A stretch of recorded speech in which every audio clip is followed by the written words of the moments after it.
दोस्तों, शरीर में होने वाले छोटे से दर्द से लेके गंभीर से गंभीर बीमारियों का जो कारण होता है वो कहीं ना कहीं होता है इन्फ्लेमेशन। अब हमने ये शब्द इन्फ्लेमेशन बार बार सुना है, लेकिन एग्जैक्टली इसका मतलब क्या है? इन्फ्लेमेशन होता क्या है? कैसे ये हमारे शरीर के लिए नुकसानदायक होता है और कैसे हम इसको पहचान सकते हैं और इससे अपने आप को बचा सकते हैं? इन सब चीज़ों को बहुत ही आसान और सरल भाषा में समझने के लिए चलिए वीडियो में आगे बढ़ते हैं।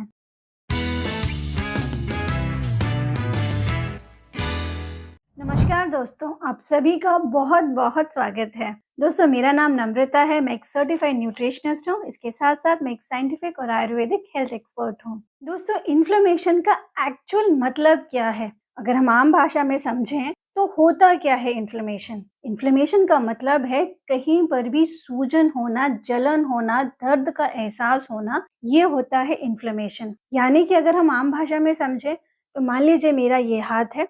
अगर ये मेरा हाथ यहाँ पे कट जाता है, छिल जाता है या जल जाता है, इस प्रक्रिया के दौरान मुझे यहाँ पे दर्द भी होता है क्योंकि सूजन हो जाती है, जलन भी हो सकती है। इस चीज को कहते हैं इन्फ्लेमेशन। यानी कि यहाँ पे चोट लगने की वजह से जो इस एरिया में जो मेरी स्किन सूज गई है, जो मुझे दर्द दे रही है, मुझे जलन का एहसास दे रही है, इसे कहते हैं इन्फ्लेमेशन। अब जब यहाँ पे सूजन होती है तो उसे तो हम देख पाते हैं, लेकिन यही चीजें हमारे शरीर के अंदर भी होती हैं जिसे हम देख नहीं पाते हैं। दोनों ही प्रक्रिया को, चाहे वो शरीर के बाहर हो या शरीर के अंदर हो, उसे इन्फ्लेमेशन कहा जाता है। दोस्तों, इन्फ्लेमेशन होना हमारे इम्यून सिस्टम का ही एक हिस्सा है। जब भी हमारे शरीर में बाहरी तत्व जैसे कि बैक्टीरिया, वायरस यानी किसी भी प्रकार का कीटाणु या फिर टॉक्सिन्स या फिर हमें चोट लग जाना, जब भी ये कारण होते हैं तो सबसे पहले हमारी बॉडी का जो इम्यून सिस्टम है वो इन्फ्लेमेटरी सेल्स को रिलीज करता है,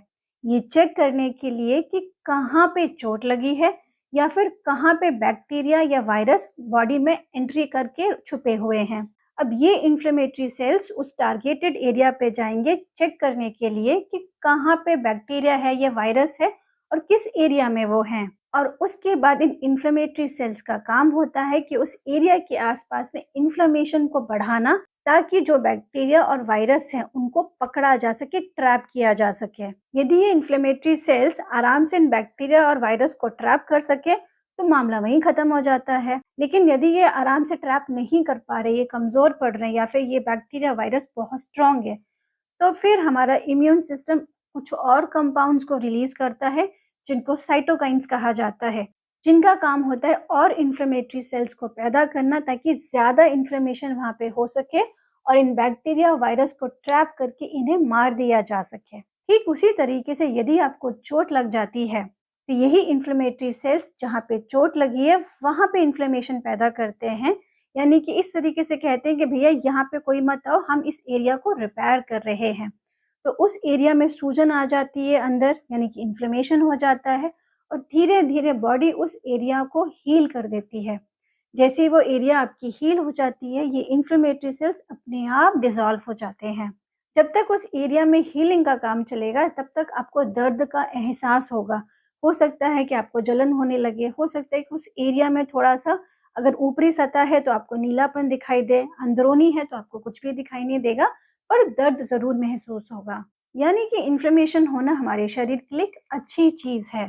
तो फिर इसे बुरा क्यों कहा जाता है?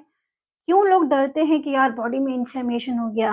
क्यों इन्फ्लेमेशन की वजह से इतनी खतरनाक बीमारियां होती हैं? तो चलिए इसे एक छोटे से एग्जाम्पल से समझते हैं। मान लीजिए आपकी एरिया में अगर कुछ गुंडे आ जाते हैं या कोई आतंकवादी आ जाता है, तो सबसे पहले वहाँ का जो लॉ एंड ऑर्डर है वो थोड़े से पुलिसमैन को भेजता है कि वो लोग जाके उन गुंडों पर काबू कर सके। अगर ये नहीं कर पाते हैं तो फिर और पुलिस आती है और उन गुंडे को पकड़ती है। अब ये जो प्रोसेस चल रहा है जहाँ पे पुलिस गुंडों को पकड़ रही है, गुंडों को मार रही है, इन सब की वजह से उस एरिया में थोड़े समय के लिए कुछ क्योस माहौल हो जाता है। लोग घबरा जाते हैं कि यार यहाँ पे क्या हो रहा है। यानी कि जो नॉर्मल वहाँ के हालात है वहाँ से थोड़े डिफरेंट हालात हो जाते हैं। यानी कि वहाँ के हालात बहुत अच्छे नहीं होते हैं। लेकिन 2-4 दिन के बाद वहाँ पे जो भी टूट फूट हुई थी, जो क्योस फैल गया था, उसे ठीक कर दिया जाता है। हमारी बॉडी में भी ऐसा ही होता है। जैसे ही हमारी बॉडी का जो इम्यून सिस्टम इन बैक्टीरिया और वायरस को पकड़ लेता है, तो उसके कुछ समय के बाद हमारी बॉडी उस एरिया को हील कर देती है और जैसे ही हीलिंग हो जाती है, इन्फ्लेमेटरी सेल्स अपने आप खत्म हो जाते हैं। यानी कि इन्फ्लेमेशन हमारे लिए अच्छा है। इस तरीके की इन्फ्लेमेशन को एक्यूट इन्फ्लेमेशन कहा जाता है, जो कुछ घंटों से लेके कुछ दिनों तक रहता है और ये बॉडी को प्रोटेक्ट करता है। तो जभी भी आपको कहीं चोट लगती है और उसके बाद आपको दर्द होता है उस एरिया में, इसका मतलब है कि आपकी बॉडी उस एरिया को हील कर रही है, यानी कि ये अच्छी बात है। अब घबराने की बात कब होती है? जब ये इन्फ्लेमेशन बिना मतलब होने लग जाता है। मतलब आपकी बॉडी में ना बैक्टीरिया घुसा है, ना वायरस घुसा है, ना कोई टॉक्सिन्स घुसे हैं, ना ही आपको चोट लगी है। यानी कि इम्यून सिस्टम को गलत इन्फॉर्मेशन मिल रही है कि यहाँ पे कुछ गड़बड़ है और ये इम्यून सिस्टम अब इन्फ्लेमेटरी सेल्स को भेजे जा रहा है कि वहाँ पे पकड़ो कुछ गुंडे आ गए, वहाँ पे पकड़ो कुछ बैक्टीरिया वायरस आ गए हैं, या वहाँ पे जाके चेक करो शायद कुछ इंजरी हो गई है। अब ये इन्फ्लेमेटरी सेल्स उस टारगेट एरिया पे जा रहे हैं पर उन्हें कुछ नहीं मिल रहा, लेकिन फिर भी वो इन्फ्लेमेशन किए जा रहे हैं, अंदर सूजन क्रिएट किए जा रहे हैं। सूजन की वजह से दर्द होना शुरू होगा, आपको जलन होनी शुरू होगी और ऐसा बार-बार हो रहा है। यानी कि देखा जाए तो आपका इम्यून सिस्टम बिना मतलब आपके हेल्दी सेल्स को ही नुकसान पहुंचा रहा है। अगेन हम अपने एग्जाम्पल में आते हैं।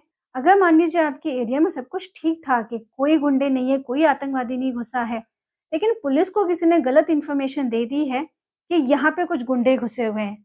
अब ये पुलिस वाले जाके आपके एरिया में हर किसी को परेशान कर रहे हैं, बार-बार परेशान कर रहे हैं, जब देखो तब आ जाते हैं और किसी न किसी फैमिली को परेशान करते रहते हैं। अब ये क्या कोई हेल्दी समाज होगा, एक हेल्दी एनवायरनमेंट होगा रहने लायक? लोग परेशान होने लग जाएँगे कि पुलिस हमें परेशान कर रही है। अब एक्चुअली पुलिस का काम होता है लोगों की सुरक्षा करना, लेकिन इस केस में क्या हो रहा है? या तो पुलिस को गलत इन्फॉर्मेशन मिल रही है या तो पुलिस गलत काम कर रही है, यानी कुछ इम्बैलेंस हुआ है लॉ एंड ऑर्डर में, जिसकी वजह से अब पुलिस जिनकी रक्षा करनी चाहिए उन्हीं को परेशान कर रही है, उन्हीं के लिए ट्रबल पैदा कर रही है। ऐसे ही हमारा इम्यून सिस्टम हमारी रक्षा करने के बजाय हमें ही प्रॉब्लम क्रिएट करने लग जाता है, हमारी हेल्दी सेल्स को डिस्ट्रॉय करने लग जाता है। तब इसे कहते हैं क्रॉनिक इन्फ्लेमेशन और यही क्रॉनिक इन्फ्लेमेशन खतरनाक होता है हमारे शरीर के लिए, जो आगे चल के कई सारी बीमारियों को जन्म देता है। पहले ये देखा जाता था कि इस तरीके का जो क्रॉनिक इन्फ्लेमेशन होता था, वो ऑटो इम्यून डिजीजेस के केस में ही होता था।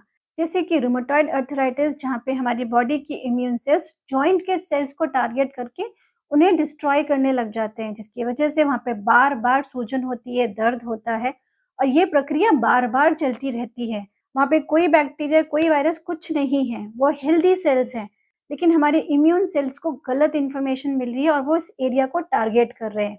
इसे कहते हैं ऑटो इम्यून डिजीज। हमारा शरीर जब हमारे ही अगेंस्ट काम करने लग जाए। ठीक उसी तरीके से थायराइड के केस में हशिमोटो डिजीज होती है। टाइप 1 डायबिटीज के केस में हमारी ही बॉडी के सेल्स हमारी इंसुलिन के बीटा सेल्स को डिस्ट्रॉय करने लग जाते हैं बिना किसी वजह। तो पहले ये सिर्फ ऑटो इम्यून कंडीशंस में ही होता था, लेकिन कुछ समय से ये देखा जा रहा है कि अब बॉडी में क्रॉनिक इन्फ्लेमेशन के कारण लाइफस्टाइल डिसऑर्डर्स बनते जा रहे हैं, यानी कि हमारा गलत खान-पान और गलत आदतें। अब चलिए जान लेते हैं कि क्रॉनिक इन्फ्लेमेशन हो कैसे रहा है। तो इसका सबसे बड़ा कारण है ओबेसिटी और बॉडी में विसरल फैट का जमना, यानी कि आपके जो एब्डोमिनल एरिया में जो फैट जमा होता है, जिससे कि आपकी बेली बढ़ती जा रही है, यानी मोटा पेट होता जा रहा है। ये इन्फ्लेमेशन कॉज करने का सबसे बड़ा कारण है।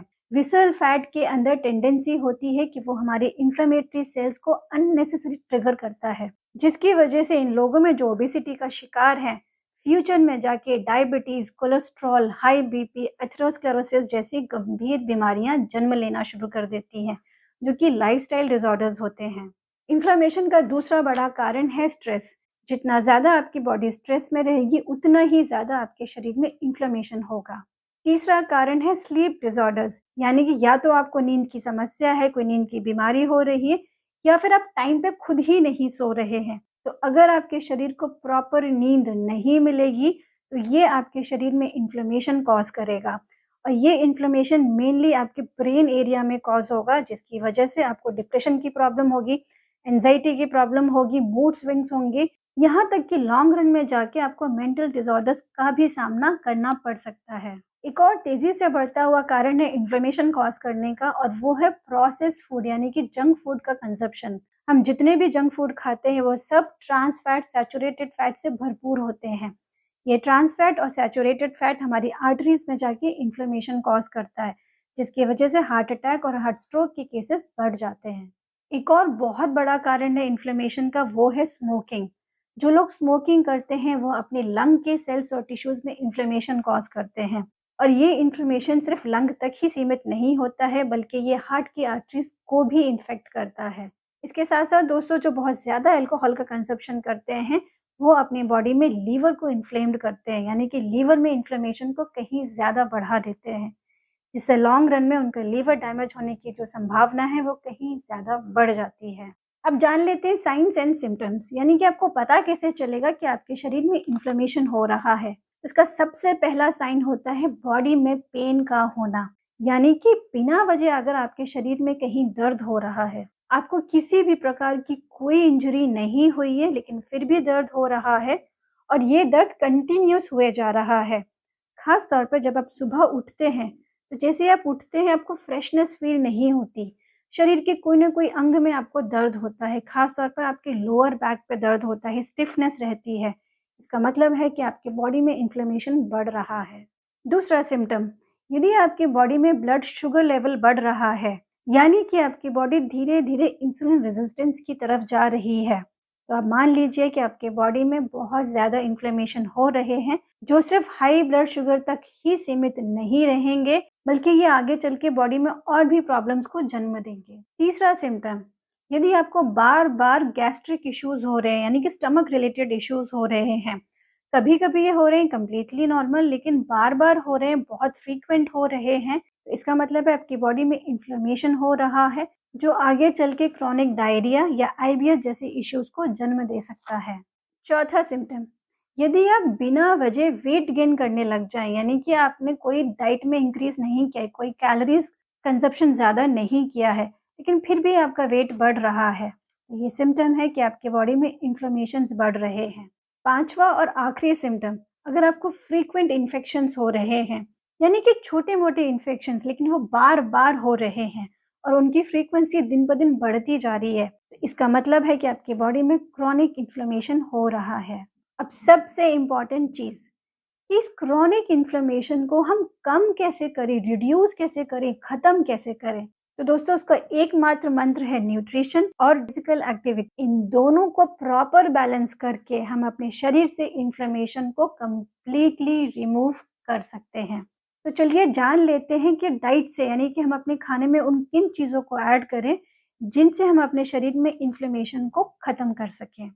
दोस्तों, इसमें सबसे पहले नाम आता है टर्मरिक, यानी कि हल्दी का। हल्दी बहुत ही पावरफुल एंटीऑक्सीडेंट है। हल्दी के अंदर मौजूद होती है कर्क्यूमिन। ये कर्क्यूमिन सब्सटेंस पे बहुत सारी रिसर्च हो चुकी हैं, जो ये साबित करती हैं कि कर्क्यूमिन हमारी बॉडी में अननेसेसरी जो इन्फ्लेमेशन होता है उसको रोकती है। यानी कि आपके शरीर में जो अनवांटेड इन्फ्लेमेशन हो रहा है, अनवांटेड साइटोकाइन्स यानी कि और एक्स्ट्रा इन्फ्लेमेटरी सेल्स जो आ रहे हैं, जिनकी कोई ज़रूरत नहीं है, उनको कर्क्यूमिन रिड्यूस करता है, इन्हिबिट करता है, रोकता है, और इस तरीके से बॉडी में इन्फ्लेमेशन धीरे-धीरे कम होने लग जाता है।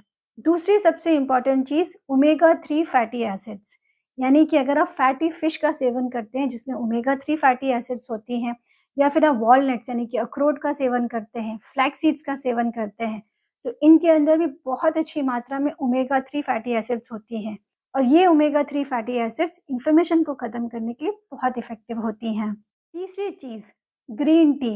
दोस्तों, ग्रीन टी में एक कंपाउंड होता है जिसका नाम होता है ईजीसीजी। ये कंपाउंड हमारे शरीर में इन्फ्लेमेशन को रोकने के लिए काफ़ी इफ़ेक्टिव है। चौथी चीज़, कलरफुल वेजिटेबल्स एंड फ्रूट्स। इन कलरफुल वेजिटेबल्स के अंदर ल्यूटेन नाम का एक कैरोटीनॉइड कंपाउंड होता है। इसी कैरोटीनॉइड कंपाउंड की वजह से इन फ्रूट्स और वेजिटेबल्स को कलर मिलता है। ये कैरोटीनॉइड कंपाउंड आपके शरीर से इन्फ्लेमेशन को बहुत आसानी से मेल्ट डाउन कर देता है। यानी कि ये कह सकते हैं कि ये कैरोटीनॉइड कंपाउंड आपके शरीर से इन्फ्लेमेशन को चूस लेता है और धीरे-धीरे आपकी बॉडी से इन्फ्लेमेशन खत्म होने लग जाता है। पांचवी चीज़, हरी मूँग की दाल। कई स्टडीज में ये साबित हुआ है कि हरी मूंग की दाल आपकी बॉडी से इन्फ्लेमेशन को खत्म करने के लिए बहुत अच्छी होती है। तो आप अपनी डाइट में इन चीज़ों को ज़रूर ऐड कीजिए, जिसकी मदद से धीरे धीरे आपके शरीर से इन्फ्लेमेशन खत्म हो जाएगा। दोस्तों, ये तो डाइट की बात हो गई। अब बात कर लेते हैं एक्सरसाइज की, यानी कि फिजिकल एक्टिविटी की। दोस्तों, बहुत सारी स्टडीज में ये साबित हो चुका है कि फिजिकल एक्टिविटी यानी किसी भी प्रकार की एक्सरसाइज हमारी बॉडी में इन्फ्लेमेशन को बहुत तेजी से रिड्यूस करती है। जब हम एक्सरसाइज करते हैं तो हमारे अंदर कई ऐसे कंपाउंड्स बॉडी रिलीज करती है, जिससे आपकी एंटायर बॉडी में एक कामनेस आती है, एक रिलैक्सेशन आती है, और इसी की वजह से धीरे धीरे आपके शरीर से इन्फ्लेमेशन खत्म होने लग जाता है। तो आप अपनी डेली रूटीन में आधे घंटे की वॉक जरूर ऐड कीजिए। तो दोस्तों, ये था आज का वीडियो इन्फ्लेमेशन को लेके। उम्मीद है इन्फ्लेमेशन से रिलेटेड जो भी डाउट्स आपके अंदर थे, हम इस वीडियो की मदद से उन डाउट्स को क्लियर कर पाए हों। तो दोस्तों, उम्मीद है कि वीडियो आपको अच्छा लगा होगा। अगर वीडियो अच्छा लगा है तो जल्दी से लाइक कर दीजिए, अपनी फैमिली, फ्रेंड, रिलेटिव्स सबके साथ शेयर कर दीजिए। हो सकता है कि उनके भी इन्फॉर्मेशन से रिलेटेड डाउट्स ये वीडियो क्लियर कर पाए। इसके साथ साथ दोस्तों, यदि अभी तक आपने हमारे चैनल को सब्सक्राइब नहीं किया है तो जल्दी से हमारे चैनल को सब्सक्राइब कीजिए, क्योंकि यहाँ आपको मिलते हैं हेल्थ रिलेटेड अमेजिंग कंटेंट जो आपको और आपके परिवार के बहुत काम आएंगे। तो दोस्तों, आज के लिए बस यही। मिलती हूँ आपसे अगले वीडियो में। तब तक अपना ध्यान रखिए, खूब खुश रहिए, खूब मस्त रहिए and keep smiling. Bye bye.